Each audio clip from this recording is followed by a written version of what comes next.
Transpose of matrix.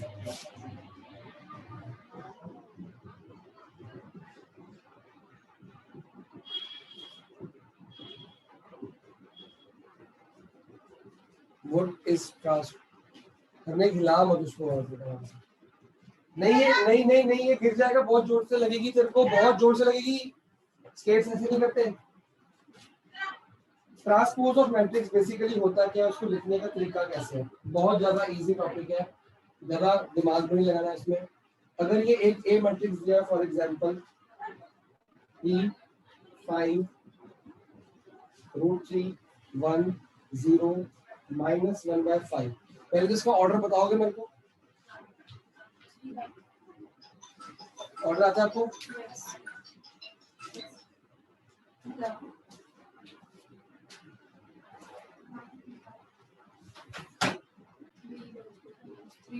रोज कितनी है?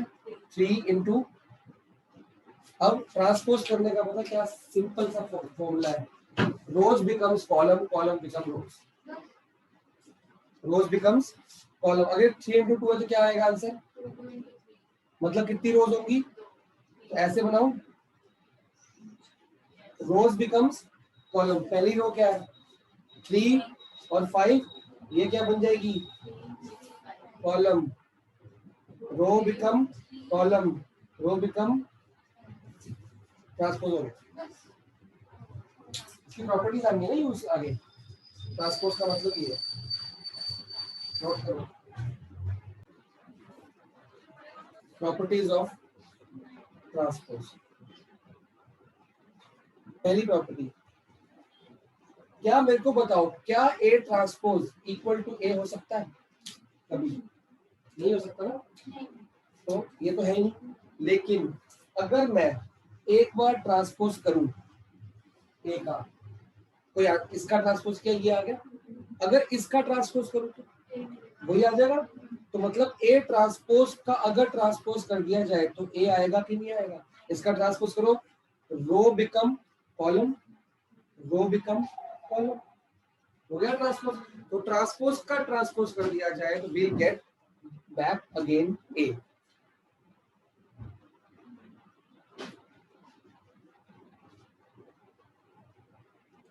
अगर मैं इसमें एक नंबर मल्टीप्लाई करता हूँ 3, तो मैट्रिक्स में मल्टीप्लाई करने का क्या रूल है पता है? बाहर से क्या रूल होता है? सब में मल्टीप्लाई होगा, सब में मल्टीप्लाई होगा। तो मतलब ये क्या हो गया 9, ये क्या हो गया 15, ये 3 √3, ठीक है, माइनस बन गई फिगर। तो अगर मैं इसको मल्टीप्लाई करूं तो आंसर आएगा 9 15,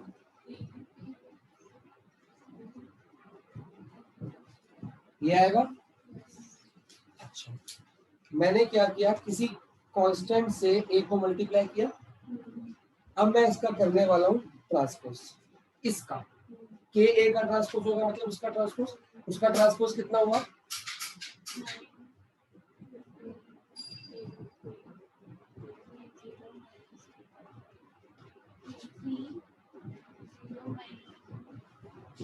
ये हुआ। क्या मैं इसको ऐसे लिख सकता हूँ के इंटू ए ट्रांसपोज? अगर मैं ये 3 यहाँ मल्टीप्लाई करूँ तो वो आंसर आ रहा है कि नहीं? तो मतलब पहले मैट्रिक्स को मल्टीप्लाई करो फिर ट्रांसपोज करो। पहले मैट्रिक्स को मल्टीप्लाई, जैसे का देख, पहले मैट्रिक्स को मल्टीप्लाई किया फिर ट्रांसपोज किया, या पहले ट्रांसपोज कर लो फिर मल्टीप्लाई करो, सेम कांस्टेंट से will get the same answer. Property हो, ये प्रॉपर्टी आपकी बड़े क्वेश्चनों में हेल्प करेगी आपकी। हर चीज का प्रूफ कर सकते हो आप। अगर कुछ दो मैट्रिक्स को ऐड किया, मैं देखो थोड़ा सा बताया तो मैं, ऐड सिर्फ वही मैट्रिक्स हो सकते हैं जिनका ऑर्डर क्या होता है सेम, जिन इनका ऑर्डर सेम है ये मैं ऐड हो सकते हैं, इनका ऑर्डर नहीं है सेम ये ऐड नहीं हो सकते। ऐड कैसे होता है? 3 + 9 12, 3 + 3 √3 4 √3, 0 20 4 -4/5, ये आंसर आ गया एडिशन का। सिंपल ये सिखा रहा हूँ, एडिशन के लिए ये, सब्ट्रैक्शन के लिए सेम हो गया, बस मल्टीप्लाई है। क्लियर हो गया? तो अगर मैं कोई दो मैट्रिक्स को पहले कर दूं ऐड, फिर कोई आंसर निकलेगा, वो आंसर एक मैट्रिक्स निकलेगा ना, उसका मैं अगर ट्रांसपोज करूं और या मैं ए का ट्रांसपोज अलग करता हूं पहले, फिर बी का ट्रांसपोज अलग करता हूं पहले, और उसके आंसर को दोनों को ऐड करो तो सेम आंसर आए, ये प्रॉपर्टी है। करके आप घर पे अभी सब जो आपका एग्जांपल्स है ना, सारे इन्हीं प्रॉपर्टीज के ऊपर बेस्ड है। बेटा क्योंकि आपका ये पहली बार चैप्टर आया है, यहाँ पे आपका बेस बन रहा है, ये कॉलेज में फिर उठ के आएगा, वहाँ ये आगे फिर एडवांस लेवल पे जाएगा। अगर आप बीकॉम प्रोग्राम में जाते हो, जो आप में से कोई भी नहीं जाएगा, तो सेम लेवल चलता रहेगा, सेम ही चलेगा, और ऊपर कम हो जाएगा, सिर्फ लिमिटेड चीजें कराई जाएंगी, डिटर्मिनेंट्स कराई जाएंगे डिटेल में। लेकिन अगर आप ऑनर्स में जाते हो या बीबीए बीसीए में जाते हो, तो ये फिर आगे एडवांस लेवल पे जाएगा मैथ्स। तो ये आपका बेस बन गया है। 10th में ट्रिगो का बेस बना था ना, 11th में क्या हुआ, 35 फॉर्मूले आ गए, अलग ही हाइट से पहुंच गया। और 12th में आप देखना हर चैप्टर में ट्रिगो, यहाँ में ट्रिगो आपको अपने स्ट्रेस किया, ट्रिगो घुसी नहीं बन इस मैट्रिक्स में यहाँ पे cos थीटा sin थीटा आ गया है, तो ट्रिगो हर जगह पे, क्योंकि बेस हो गया एडवांस लेवल पे, आप 12th में आ गई, ये आपका बेस प्लान है, दैट्स व्हाई ये इजी लग रहा है आगे। अब एपीजीपी लास्ट टाइम मुश्किल था और 10th में आसान था, पर एपीजीपी है ही नहीं, खत्म हो गया, जान चुकी, मेरे को भी बेकार लगता है बड़ा, 10th का बढ़िया लगता है। ये समझ आ गया, पहले ऐड करो देन ट्रांसपोज एक मैट्रिक्स निकलेगा, या पहले ट्रांसपोज करके ऐड कर लो, will get the same answer. आगे है जी, अगर मैं a को b से मल्टीप्लाई कर दूं तो एक वो निकलेगा मेरे पास मैट्रिक्स, फिर मैं उसका ट्रांसपोज करूं, लेकिन ये a डैश b डैश के इक्वल नहीं होता, ये b डैश a डैश के equal.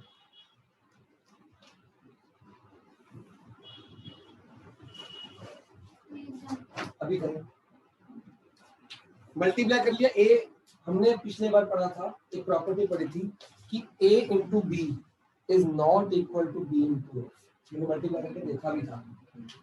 a plus B is equal to B plus A होता है, a में b, इसमें ये ऐड कर दो या उसमें ये ऐड करो, आंसर सेम आएगा ऑब्वियस बात है, लेकिन मल्टीप्लिकेशन का रूल मैट्रिक्स का अलग है, थोड़ा अलग टफ है। तो a को b से मल्टीप्लाई करो और b को a से मल्टीप्लाई करो, आंसर अलग अलग आएगा, हमने ये देखा था। तो जब भी मैं a b का आंसर a को b से मल्टीप्लाई करूंगा, फिर उसका ट्रांसपोज करूंगा, जब मैं ट्रांसपोज करूंगा तो रो बिकम कॉलम हो जाएगा, तो उसको b का ट्रांसपोज, फिर a का ट्रांसपोज, फिर उनका मल्टीप्लिकेशन उसकी इक्वल होता है, ये प्रूफ है। ठीक है, ये चारों प्रूफ आपने लर्न करनी है। अब इसको प्रूफ करने के लिए हमारे पास शुरुआत हो चुकी है। एग्जाम्पल 20 में आपको बोला गया है कि आपको पहले 3 प्रॉपर्टीज प्रूफ करके दिखानी है, फिर एग्जाम्पल 21 में 4th प्रॉपर्टी प्रूफ हो जाएगी। एग्जाम्पल 20 लिखो, स्टार्ट करते हैं।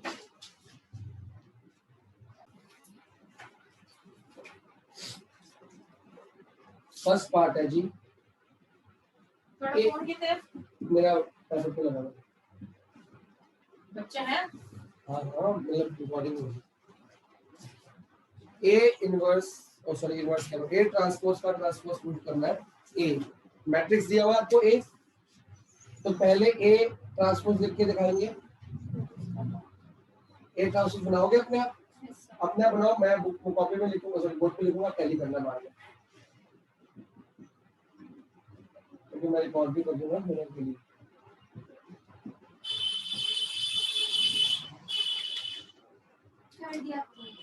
अब ए ट्रांसपोज का ट्रांसपोज भी कर लो,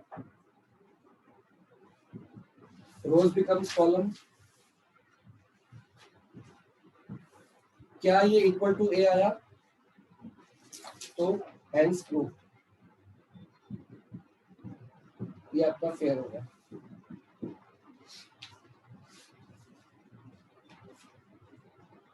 मैंने बोर्ड पे कर दिया, अपना करने के बाद टैली करना।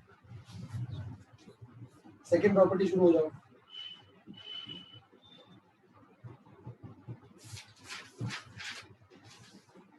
इसको इसमें देखो बेटा, मैं अभी मल्टीप्लिकेशन भी सिखाऊंगा आज थोड़ी सी, ठीक है। पहले एडिशन, पहले ए फर्स्ट प्रॉपर्टी होगी इसमें, तो सेकंड प्रॉपर्टी के लिए ए और बी को क्या करना है, ऐड। बुक में ध्यान से देखेंगे, एडिशन खुद कर मेरे से टैली करिए एक बार, ठीक है।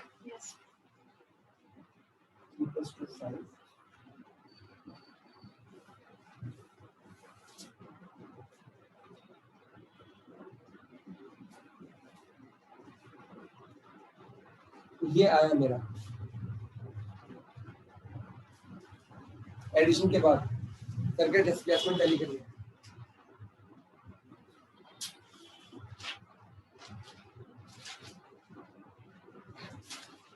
A transpose.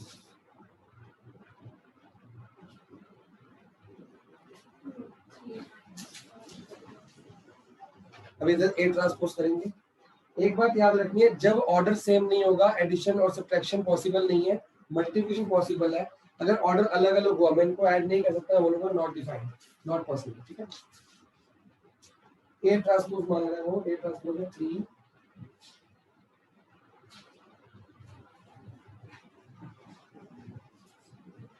Plus B transpose.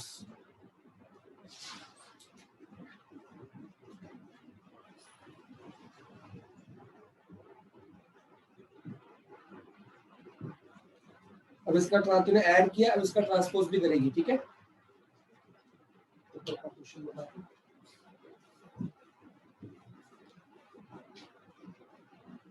K is any constant लिखा है कंसीडर आगे बढ़। लिखा हुआ है any constant। अच्छा, तो कैसे करो ना, कैसे कर ले कैसे करोगे तो फायदा होगा, तो सीखोगे। इसका ट्रांसपोज कर रहा हूं मैं 5 √3 - 1 4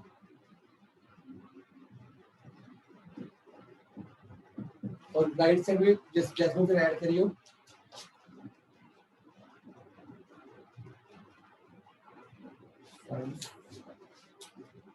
+1 5 √3 - 1 2 + 2 4 2 + 2 4 0 + 4 4।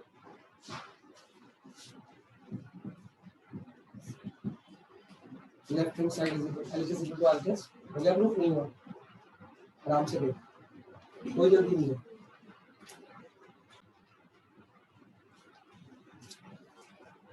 K is multiplication by any constant। हमको प्रूव करना है के बी ट्रांसपोज। अच्छा, के बी को पहले मल्टीप्लाई करो फिर ट्रांसपोज करो, इज इक्वल टू पहले बी को ट्रांसपोज करो फिर के मल्टीप्लाई करो। तो पहले के बी करा जाए। के बी क्या आएगा बेटा? 2k माइनस के 2k के 2k 4k, ये आ गया के बी। और इसको ट्रांसपोज लगा दो बाहर। ट्रांसपोज लगाओ या टी लगाओ, जैसे जो प्रेजेंटेशन है आपकी ऐसी हुई है। फिर बी का ट्रांस के ऐसी रहने दो, बी का ट्रांसपोज कर दो खाली।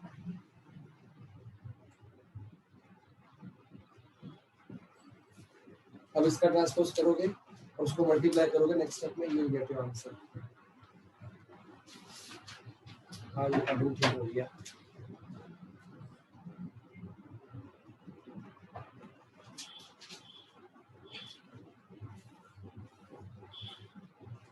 अब तो सिर्फ 3.4 भी करनी पड़ेगी और टफ वाली थी।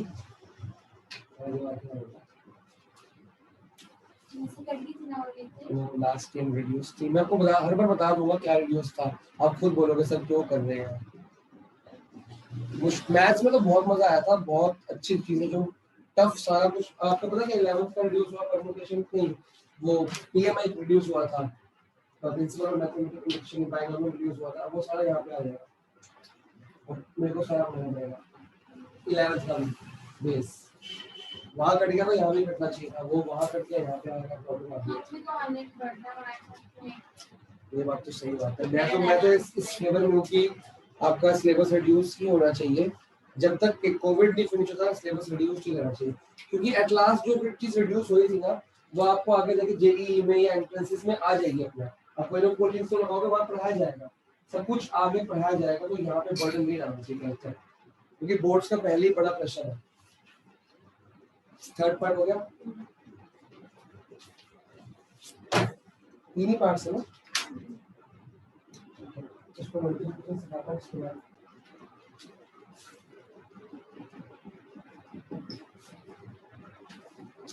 If a is equal to ये, देख मल्टीप्लिकेशन का पहला रूल ये है कि पहले ऑर्डर बनाओ -2 4, और ये भी करा के ना वीडियो बंद कर दूंगा, फिर आपको 2-3 क्वेश्चन खाली मल्टीप्लिकेशन खाता हूँ। एडिशन क्वेश्चन तो कर लेगी तू, मल्टीप्लाई के 3-4 क्वेश्चन यूनिट कर लो, प्रैक्टिस हो जाएगी तुम्हारी, तुमको रिवाइज हो जाएगा, ये बैच के बराबर आ जाएगी। ठीक है ना, ऐसे कर लेंगे। बी कितना दिया हुआ, तो पहले इनके ऑर्डर बताओ मेरे को। इसका ऑर्डर कितना है बेटा? 3 रो 1 कॉलम, 1 रो 3 कॉलम, क्या ये ऐड हो सकते हैं? Not possible because order is different. तो अगर इसका एडिशन हो जाएगा बोलेंगे नॉट नो सॉल्यूशन या क्या बोलते हैं नॉट डिफाइंड। बट मल्टीप्लाई होने के लिए अगर मेरे को ए से बी को, पहले तो मेरे को क्वेश्चन में क्या मानना गया, प्रूफ क्या करना है, ए बी का transpose equal to B transpose into A transpose, तो उसमें 2 बार मल्टीप्लाई करने का काम है तो हो जाएगा। तो पहले ए बी निकाला जाए फिर उसका ट्रांसपोज बनाएंगे। तो ए बी कैसे निकलेगा, देखो अगर ए को बी से मल्टीप्लाई करना है या बी से ए को करना है, बातें अलग होंगी, खुद सोच। अगर मैं अब बताता हूँ कैसे, पहले तो ऑर्डर पकड़ो, ए से बी को करना है तो ए को पहले रखो, इसका फर्स्ट टर्म और इसका लास्ट टर्म लिया जाता है। मतलब इनको जब मैं मल्टीप्लाई करूंगा मेरा जो मैट्रिक्स आएगा वो कितने का आएगा, 3/3 का। मतलब इतना बड़ा मैट्रिक्स मेरा बनने वाला है। बात समझ आ रही? 3 और 3 मतलब इसका i और इसका j या इसका m या इसका n लेना है आपने, बीच की टर्म्स इग्नोर मार जाते हो। तो अगर मैं मान लो b इंटू a करूंगा तो मैट्रिक्स कैसा बनेगा, b का कितना 1/3, a का कितना है 3/1, तो मैट्रिक्स बनेगा 1/1 का। तो क्या वो b और a भी इक्वल होंगे कि नहीं होंगे, इसी में आपने a भी बनेगा 3/3 का 9 एलिमेंट्स वाला, ये बनेगा 1 एलिमेंट वाला। अगर मैं आपसे ओरली पूछूं कि इसके अंदर कितने एलिमेंट्स आएंगे, आप बता सकते हो 3/3 के मैट्रिक्स में? कैसे पता लगाया, यही आंसर होता है। ठीक है, अब अपने मन में मैं आपको सिखा रहा हूं तो कैसे आएगा। जो 9 एलिमेंट्स होंगे उनकी प्लेस क्या होगी, A11 आता है ना, ये तो चलो बेस बन गया बेटा आपका, मेरा टाइम बच गया। यहां से पता लग रहा है जैस्मिन ने वीडियोस देखी है। हमेशा जो लास्ट टाइम होती है, ये लास्ट टर्म का जो होता है, लास्ट एलिमेंट की जो प्लेस होती है वही आपका ऑर्डर भी होता है हमेशा। अगर ऑर्डर मैच नहीं कर रहा तो गलत है। अब यहाँ पे A11 लगाना है, A11 में रो का नंबर कितना है 1 और कॉलम का नंबर कितना है 1। इसमें आपकी फर्स्ट रो कौन सी है, फर्स्ट कॉलम क्या है, मतलब है कि A11 के लिए फर्स्ट रो को फर्स्ट कॉलम से क्या कर दो, फर्स्ट रो मतलब -2 मल्टीप्लाई बाय, ये आपका A11 बन गया। दैट इज हमेशा मल्टीप्लाई के रफ में लिख लिया स्टार्टिंग, फिर आदत पड़ जाएगी। फिर क्या नंबर है, first row and second column, first row second column से मल्टीप्लाई करोगे -6। बेसिकली ऐसा होता है ये इंटू ये, फिर ये इंटू ये, फिर ये इंटू ये, फिर ये इंटू ये, ऐसे कुछ जो ऑर्डर एलिमेंट का है वही मल्टीप्लाई का ऑर्डर बनेगा। फिर है first row and third column, first row and third column, 6 2 12 plus 12 आ जाएगा। अब ये नंबर खुद सोच के बता, 4 12 second row first column 4 into 12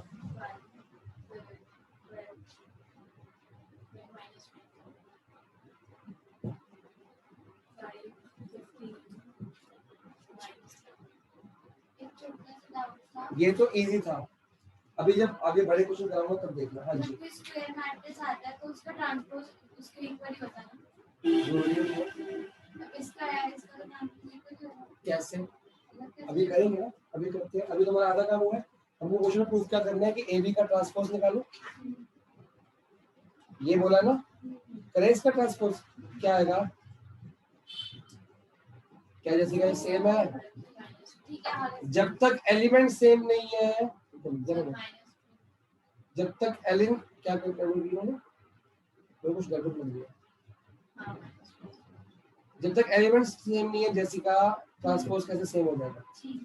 ये क्या निकाल के दिया हमने, ए बी ट्रांसपोज, ये हमारा एलएचएस है, ये हमारा एलएचएस होगा। ठीक है, अब हम करेंगे आगे से वर्क। आगे से क्या मांग रहा है, बी का ट्रांसपोज ए का ट्रांसपोज देन देयर मल्टीप्लिकेशन। तो मैं सीधा ऐसे लिखूं, B transpose A transpose, B transpose बताओ कितना होगा 1 3 एंड -6, और ए ट्रांसपोज हो गया आपका -2। करें मल्टीप्लाई, तो पहले इसका ऑर्डर चेक करें, दिस इज 1 सॉरी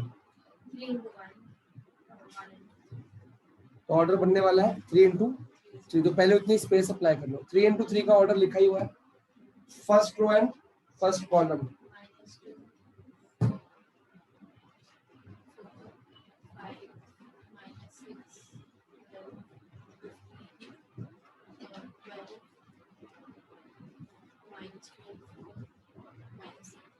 माइनस क्या इक्वल आ रहे हैं, तो हमने ये प्रूव कर दिया कि इक्वल टू RHS आ गया, हेंस प्रूव्ड हो गया। इसको प्रेजेंटेशन अपने आप ठीक कर लोगे, करवाऊंगा। ये अलग करोगे, अलग करोगे, देन वी से L is equal to RHS। हमने क्या प्रूव किया कि AB मल्टीप्लाई करके transpose is always equal to B का ट्रांसपोज A का ट्रांसपोज का मल्टीप्लिकेशन। ये रूल याद करना है क्योंकि इन फ्यूचर आपको बड़े क्वेश्चंस में हेल्प करेगा। और ये आपका फिल इन द ब्लैंक्स बन के भी आ सकता है।